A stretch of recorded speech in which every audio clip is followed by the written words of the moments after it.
ಎಲ್ಲರಿಗೂ ಸ್ವಾಗತ. ಇವತ್ತಿನ ದಿನಾಂಕ ಫೆಬ್ರವರಿ 14, 2026. ನಮಸ್ಕಾರ. ನಾಳೆಯೇ ಮಹಾಶಿವರಾತ್ರಿ. ಹಾಗಾಗಿ ಈ ವಿಷಯದ ಬಗ್ಗೆ ಮಾತಾಡೋಕೆ ಇದಕ್ಕಿಂತ ಸರಿ ಹೊತ್ತು ಬೇರೆ ಇಲ್ಲ. ಖಂಡಿತ. ನಮ್ಮ ಮುಂದೆ ಮಹಾಶಿವರಾತ್ರಿ 2026 ಆಚರಣೆಗಳು, ನಿಷೇಧಗಳು ಮತ್ತು ಪವಿತ್ರ ಪರಿಹಾರಗಳು ಅನ್ನೋ ಒಂದು ಆಸಕ್ತಿಕರವಾದ ಮೂಲ ಇದೆ. ಹೌದು, ಬಹಳ ವಿವರವಾದ ಮೂಲ. ನಮ್ಮ ಇವತ್ತಿನ ಉದ್ದೇಶ ಕೇವಲ ಹಬ್ಬದ ಬಗ್ಗೆ ಮಾಹಿತಿ ಕೊಡೋದಲ್ಲ.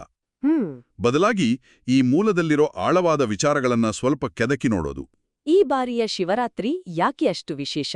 ಯಾವ ಆಚರಣೆಗಳ ಹಿಂದೆ ಯಾವ ತತ್ವಗಳಿವೆ? ಮತ್ತು ಮುಖ್ಯವಾಗಿ ಏನು ಮಾಡಬಾರದು ಅನ್ನೋದಕ್ಕೆ ಕಾರಣಗಳೇನು? ಅದೇ. ಬನ್ನಿ, ಇದರ ಬಗ್ಗೆ ಸ್ವಲ್ಪ ಆಳವಾಗಿ ಇಳಿಯೋಣ. ಶುರು ಮಾಡೋಣ. ಹಾಗಾದ್ರೆ ಮೊದಲಿಗೆ ಈ ಮೂಲದ ಪ್ರಕಾರ 2026ರ ಶಿವರಾತ್ರಿ ಏನೋ ಬೇರೆಯೇ ತರ ಇದೆ. ಇದೊಂದು ಸಾಮಾನ್ಯ ಹಬ್ಬ ಅಲ್ಲ ಅಂತ ಹೇಳಲಾಗಿದೆ. ಕೆಲವು ವಿಶೇಷವಾದ ಜ್ಯೋತಿಷ್ಯ ಸಂಯೋಗಗಳು ಹೌದು ಈ ದಿನ ನಡೀತಿದೆ ಅಂತಾರೆ. ಮೊದಲಿಗೆ ದಿನಾಂಕ ಮತ್ತು ಸಮಯದ ಬಗ್ಗೆ ಏನ್ ಮಾಹಿತಿ ಇದೆ? ಖಂಡಿತ. 2026ರ ಫೆಬ್ರವರಿ 15 ಅಂದ್ರೆ ಭಾನುವಾರದಂದು ಶಿವರಾತ್ರಿ ಆಚರಣೆ.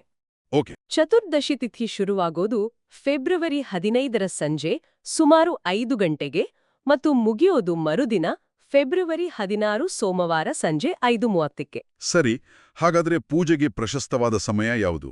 ರಾತ್ರಿ ಪೂಜೆಗೆ ಅತ್ಯಂತ ಶ್ರೇಷ್ಠ ಸಮಯ ನಿಶಿತಕಾಲ ಅಂತ ಕರೀತಾರೆ. ನಿಶಿತಕಾಲ? ಹೌದು, ಅದು ರಾತ್ರಿ 11:15ರಿಂದ 12:56ರವರೆಗೆ ಇರುತ್ತೆ. ಈ ಸಮಯದಲ್ಲಿ ಮಾಡುವ ಪೂಜೆ, ಜಾಗರಣೆ ನೇರವಾಗಿ ಶಿವನಿಗೆ ತಲುಪುತ್ತೆ ಅನ್ನೋದು ಒಂದು ನಂಬಿಕೆ. ಓಕೆ, ಇದು ದಿನಾಂಕದ ವಿಚಾರವಾಯಿತು. ಆದ್ರೆ ನೀವು ಹೇಳಿದ ಹಾಗೆ ಇದರ ವಿಶೇಷತೆ ಏನು? ಜ್ಯೋತಿಷ್ಯ ಸಂಯೋಗಗಳು ಅಂತ ಹೇಳಿದ್ರಿ, ಅದು ಸಾಮಾನ್ಯ ಜನರಿಗೆ ಹೇಗೆ ಅರ್ಥವಾಗುತ್ತೆ? ಇಲ್ಲಿದ ಇಂಟ್ರೆಸ್ಟಿಂಗ್ ಇರೋದು. ಈ ಮೂಲದಲ್ಲಿ ಈ ವರ್ಷ ಬರೋಬ್ಬರಿ 21 ರೀತಿಯ ಶುಭ ಯೋಗಗಳು ರೂಪುಗೊಳ್ಳುತ್ತಿವೆ ಅಂತ ಉಲ್ಲೇಖಿಸಲಾಗಿದೆ. 21? ಹೌದು, 21. ಅದರಲ್ಲಿ ಸರ್ವಾರ್ಥ ಸಿದ್ಧಿ ಯೋಗ ಕೂಡ ಒಂದು. ಒಂದ್ ನಿಮಿಷ, ಸರ್ವಾರ್ಥ ಸಿದ್ಧಿ ಯೋಗ ಅಂದ್ರೆ ಏನು? ಅದು ಕೇಳಕ್ಕೆ ದೊಡ್ಡ ಶಬ್ದದಂತೆ ಇದೆ. ಸರಳವಾಗಿ ಹೇಳಬೇಕೆಂದ್ರೆ ಸರ್ವಾರ್ಥ ಸಿದ್ಧಿ ಯೋಗ ಅಂದ್ರೆ ಎಲ್ಲ ಉದ್ದೇಶಗಳನ್ನು ಈಡೇರಿಸುವ ಯೋಗ. ಓ.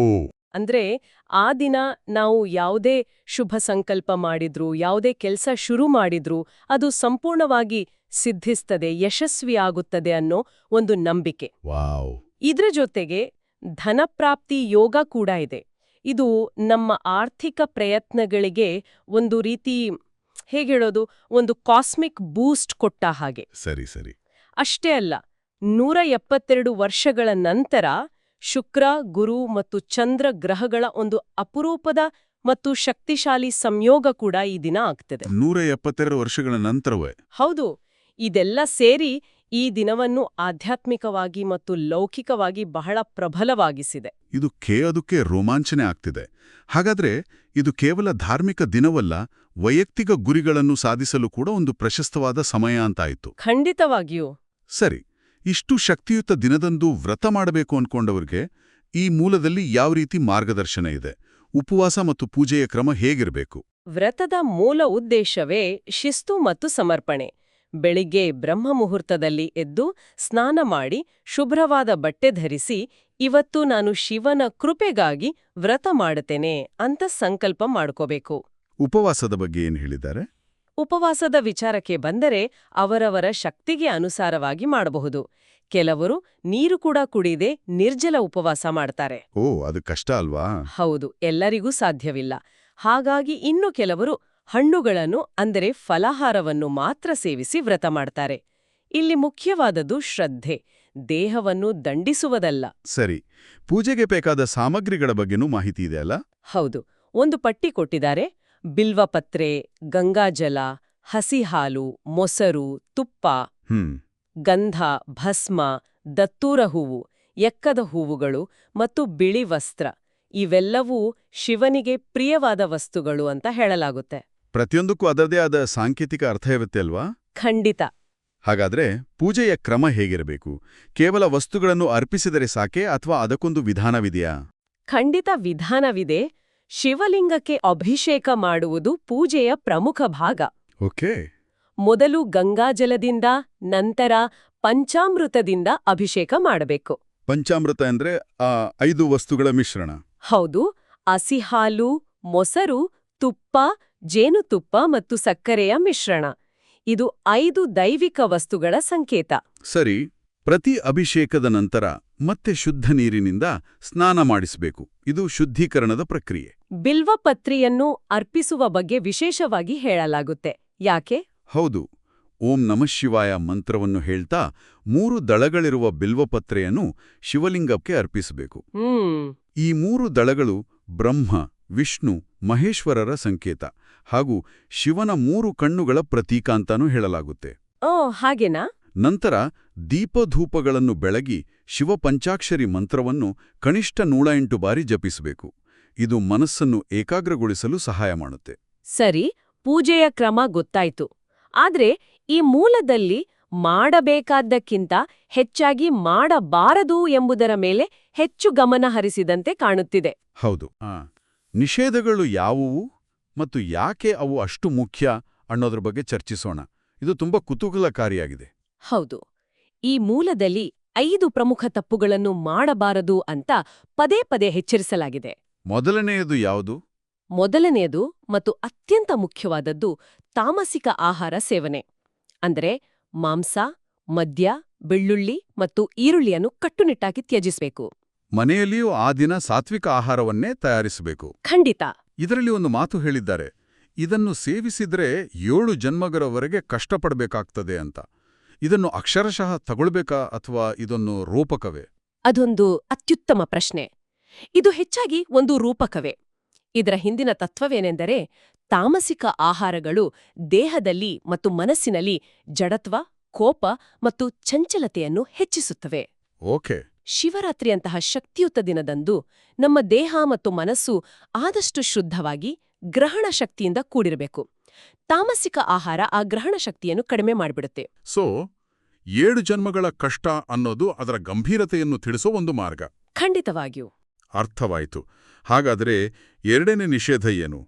ಇದು ನಮ್ಮ ನಡವಳಿಕೆಗೆ ಸಂಬಂಧಿಸಿದ್ದು. ಯಾರೊಂದಿಗೂ ಜಗಳವಾಡಬಾರದು, ಸುಳ್ಳು ಹೇಳಬಾರದು ಮತ್ತು ಮುಖ್ಯವಾಗಿ ಕೋಪ ಮಾಡಿಕೊಳ್ಳಬಾರದು. ಮನಸ್ಸನ್ನು ಶಾಂತವಾಗಿಟ್ಕೊಳ್ಬೇಕು. ಹೌದು, ಯಾಕೆಂದ್ರೆ ಆ ದಿನದ ಜ್ಯೋತಿಷ್ಯ ಸಂಯೋಗಗಳು ನಮ್ಮ ಭಾವನೆಗಳನ್ನು ಹಿಗ್ಗಿಸುತ್ತವೆ.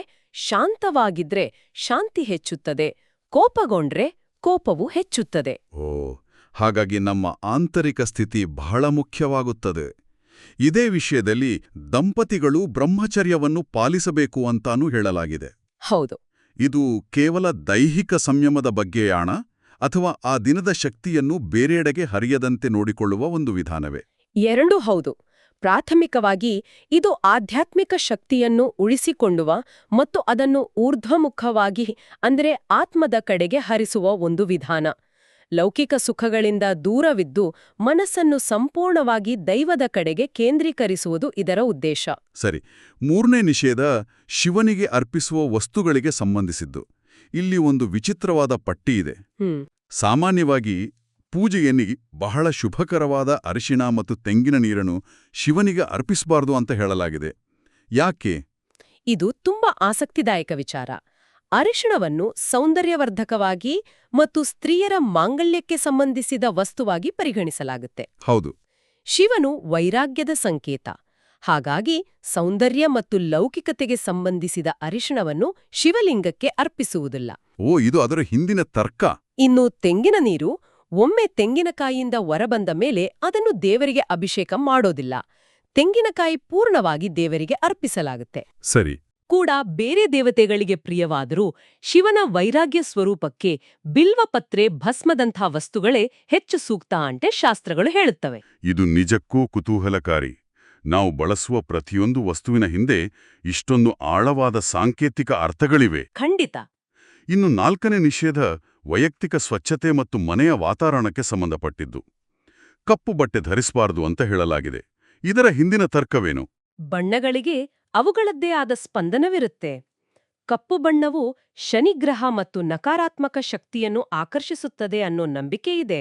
ಅದಕ್ಕೆ ಬದಲಾಗಿ ಬಿಳಿ, ಕೆಂಪು, ಹಳದಿಯಂತಹ ಬಣ್ಣಗಳು ಸಕಾರಾತ್ಮಕ ಶಕ್ತಿಯನ್ನು, ದೈವಿಕ ಕಂಪನಗಳನ್ನು ಆಕರ್ಷಿಸುತ್ತವೆ. ಮನೆ ಮುಂದೆ ಚಪ್ಪಲಿ ಪೊರಕೆ ಇಡಬಾರದು ಅಂತಾನೂ ಹೇಳಿದ್ರು. ಹೌದು. ಮನೆಯ ಮುಖ್ಯ ದ್ವಾರವನ್ನು ಲಕ್ಷ್ಮೀದೇವಿಯ ಆಗಮನದ ದಾರಿ ಅಂತ ಪರಿಗಣಿಸಲಾಗುತ್ತೆ. ಅಲ್ಲಿ ಪೊರಕೆ ಚಪ್ಪಲಿಯಂತಹ ವಸ್ತುಗಳಿದ್ರೆ ಅದು ದಾರಿದ್ರ್ಯವನ್ನು ಮತ್ತು ನಕಾರಾತ್ಮಕ ಶಕ್ತಿಯನ್ನು ಆಹ್ವಾನಿಸಿದಂತೆ. ಇದು ಕೇವಲ ನಂಬಿಕೆ ಅಲ್ಲ, ಒಂದು ರೀತಿಯಲ್ಲಿ ಸ್ವಚ್ಛತೆ ಮತ್ತು ಶಿಸ್ತನ್ನು ಜೀವನದಲ್ಲಿ ಅಳವಡಿಸಿಕೊಳ್ಳುವ ವಿಧಾನ ಕೂಡ. ನಿಜ. ಮತ್ತು 5ನೇಯ ಹಾಗೂ ಅಂತಿಮ ನಿಷೇಧ. ಯಾವುದೇ ಮಹಿಳೆಯನ್ನು ಅವಮಾನಿಸಬಾರದು. ಇದು ಕೇವಲ ಒಂದು ನಿಯಮವಲ್ಲ, ಇದೊಂದು ಮೂಲಭೂತ ತತ್ವ. ಈ ಮೂಲದಲ್ಲಿ ಮಹಿಳೆಯನ್ನು ಅವಮಾನಿಸುವುದು ಸಾಕ್ಷಾತ್ ಲಕ್ಷ್ಮೀದೇವಿಯನ್ನು ಅವಮಾನಿಸಿದಂತೆ ಅಂತ ಸ್ಪಷ್ಟವಾಗಿ ಹೇಳಲಾಗಿದೆ. ಯತ್ರ ನಾರ್ಯಸ್ತು ಪೂಜ್ಯಂತೆ ರಮಂತೆ ತತ್ರ ದೇವತಾಃ ಅಂದ ಹಾಗೆ. ಖಂಡಿತ. ಎಲ್ಲಿ ಸ್ತ್ರೀಯರನ್ನು ಪೂಜಿಸಲಾಗುತ್ತದೆಯೋ ಅಲ್ಲಿ ದೇವತೆಗಳು ನೆಲೆಸುತ್ತಾರೆ ಎಂಬ ಮಾತನ್ನು ಇದು ಒತ್ತಿ ಹೇಳುತ್ತೆ. ಇದು ಈ ಆಚರಣೆಯಲ್ಲಿ ಅಡಗಿರುವ ಒಂದು ಶಕ್ತಿಯುತ ಸಾಮಾಜಿಕ ಮತ್ತು ಆಧ್ಯಾತ್ಮಿಕ ಸಂದೇಶ. ಅತ್ಯುತ್ತಮ. ನಾವು ಆಚರಣೆಗಳು ಮತ್ತು ನಿಷೇಧಗಳ ಬಗ್ಗೆ ಚರ್ಚಿಸಿದ್ದೇವೆ, ಆದರೆ ಈ ಮೂಲದಲ್ಲಿ ಕೇವಲ ನಿಯಮಗಳಷ್ಟೇ ಅಲ್ಲ, ಕೆಲವು ಪ್ರಾಯೋಗಿಕ ಪರಿಹಾರಗಳನ್ನು ನೀಡಲಾಗಿದೆ. ಹೌದು. ಸಂಪತ್ತು ಮತ್ತು ಆರೋಗ್ಯದ ಸಮಸ್ಯೆಗಳಿಗೆ ಈ ದಿನದ ಶಕ್ತಿಯನ್ನು ಹೇಗೆ ಬಳಸಿಕೊಳ್ಳಬಹುದು ಅಂತ ವಿವರಿಸಿದ್ದಾರೆ. ಅದರ ಬಗ್ಗೆ ಮಾತಾಡೋಣ. ಹೌದು. ಸಂಪತ್ತಿನ ವೃದ್ಧಿಗಾಗಿ ಸದಾಬಹಾರ್ ಗಿಡ ಅಂದ್ರೆ ನಮ್ಮೂರಿನ ಬಿಳ್ಳಗನ್ನೇರು ಗಿಡದ ಬೇರನ್ನು ಬಳಸಲು ಹೇಳಲಾಗಿದೆ. ಓಕೆ, ಅದನ್ನೇನ್ ಮಾಡಬೇಕು? ಶಿವರಾತ್ರಿಯ ದಿನ ಈ ಬೇರನ್ನು ತಂದು ಗಂಗಾಜಲದಿಂದ ಶುದ್ಧೀಕರಿಸಿ ಲಕ್ಷ್ಮೀದೇವಿಯ ಫೋಟೋದ ಮುಂದೆ ತುಪ್ಪದ ದೀಪ ಹಚ್ಚಬೇಕು. ಆಮೇಲೆ ನಂತರ ಆ ಬೇರನ್ನು ಕೈಯಲ್ಲಿ ಹಿಡಿದುಕೊಂಡು ಓಂ ಶ್ರೀ ಮಹಾಲಕ್ಷ್ಮಿಯೈ ನಮಃ ಎಂಬ ಮಂತ್ರವನ್ನು 21 ಬಾರಿ ಜಪಿಸಬೇಕು. ಆಮೇಲೆ ಆ ಬೇರನ್ನೇನ್ ಮಾಡಬೇಕು?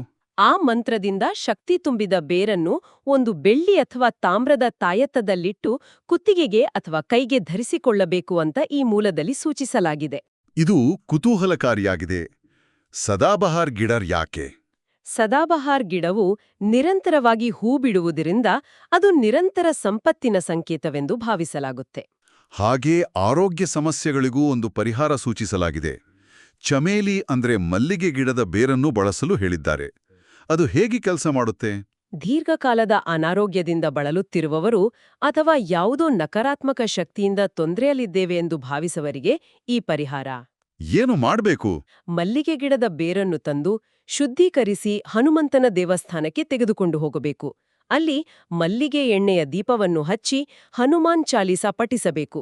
ಸರಿ. ನಂತರ ಆ ಬೇರನ್ನು ತಾಯತದಲ್ಲಿಟ್ಟು ಧರಿಸುವುದರಿಂದ ನಕಾರಾತ್ಮಕ ಶಕ್ತಿ ಮತ್ತು ರೋಗ ಭಯಗಳಿಂದ ರಕ್ಷಣೆ ಸಿಗುತ್ತದೆ ಹಾಗೂ ಆರೋಗ್ಯ ಸುಧಾರಿಸುತ್ತದೆ ಅಂತ ಈ ಮೂಲದಲ್ಲಿ ವಿವರಿಸಲಾಗಿದೆ. ಮಲ್ಲಿಗೆಯು ಹನುಮಂತನಿಗೆ ಪ್ರಿಯವಾದದ್ದು ಅಂತ ಅಲ್ವಾ? ಹೌದು. ಮತ್ತು ಹನುಮಂತನು ಆರೋಗ್ಯ ಹಾಗೂ ಧೈರ್ಯದ ದೇವತೆ ಎಂದು ಪರಿಗಣಿಸಲಾಗುತ್ತೆ. ಹಾಗಾದ್ರೆ ಇಂದಿನ ನಮ್ಮ ಈ ಚರ್ಚೆಯಲ್ಲಿ 2026ರ ಶಿವರಾತ್ರಿಯ ಜ್ಯೋತಿಷ್ಯದ ಮಹತ್ವದಿಂದ ಹಿಡಿದು ಪೂಜೆಯ ಹಿಂದಿನ ಸಾಂಕೇತಿಕತೆ, ನಿಷೇಧಗಳ ಹಿಂದಿನ ತರ್ಕ ಮತ್ತು ಕೆಲವು ನಿರ್ದಿಷ್ಟ ಪರಿಹಾರಗಳವರೆಗೂ ಆಳವಾಗಿ ನೋಡಿದ್ದೇವೆ. ಹೌದು.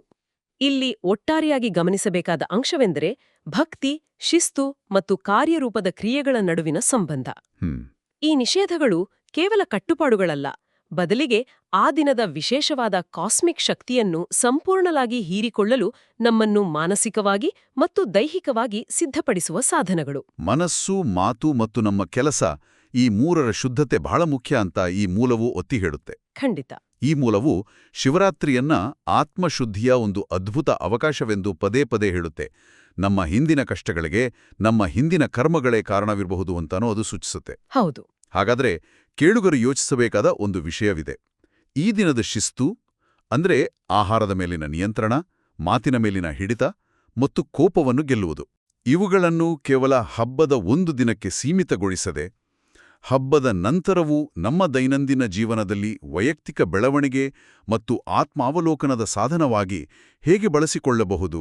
ಕೇವಲ ಒಂದು ದಿನದ ಆಚರಣೆ ನಮ್ಮ ಇಡೀ ವರ್ಷದ ಜೀವನ ಶೈಲಿಗೆ ಹೇಗೆ ಸ್ಫೂರ್ತಿಯಾಗಬಹುದು? ಇದರ ಬಗ್ಗೆ ಯೋಚಿಸಿ.